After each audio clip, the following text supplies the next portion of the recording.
Ce tableau avait été commandité par le cardinal Alexandre, donc le personnage que vous voyez là sur la droite, et était censé représenter, disons, évoquer la Vierge Marie, parce que Danaé, enfermé dans une tour d'ivoire ou de bronze selon les versions, avait été fécondé par Zeus, non pas par un rapport sexuel direct, mais vous voyez, Zeus se transforme en nuée, la palette, hein, donc ça donne une idée de ce qu'était le prestige du XIIIe, le XIVe siècle. On voit apparaître bien sûr des membres de la classe dirigeante, et puis petit à petit, grâce surtout aux Flamands et aux peintres germaniques.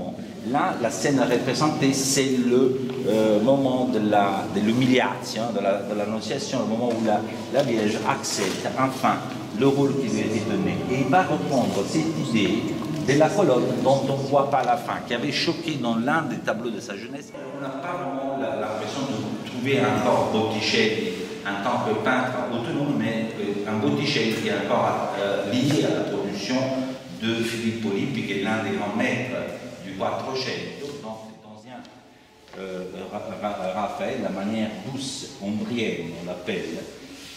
Le Pérugin était le peintre le mieux payé de son époque. On se demande même pourquoi, parfois. Et Michel-Ange l'a dit publiquement, et ce qui a causé un procès. La secousse dans l'œuvre de Raphaël arrive en 1506, quand il est à Sienne, et il sait que Michel-Ange et Léonard sont en train de travailler dans la même salle à Florence.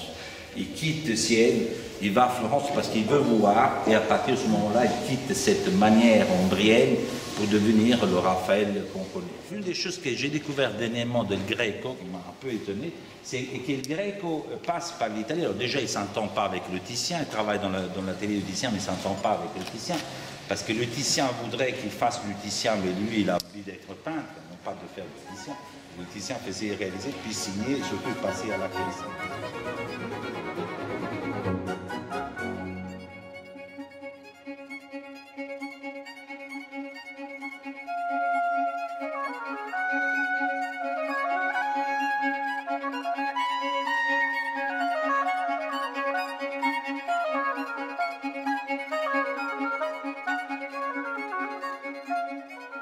Caravage s'enfuit de Rome et il fait un premier séjour à Naples où il reçoit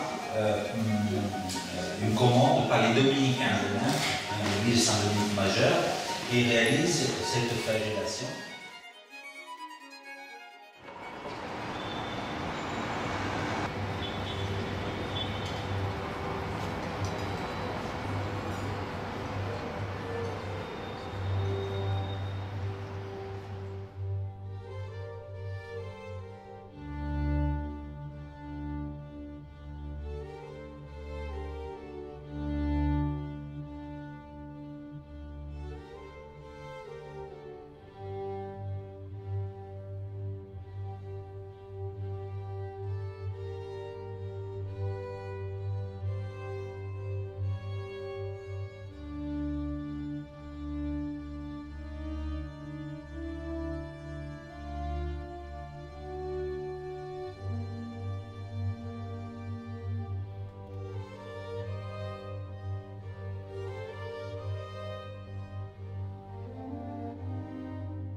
représenté sur la droite.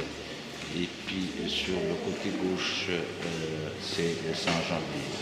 Un hommage aux deux figures tutélaires de cette cathédrale.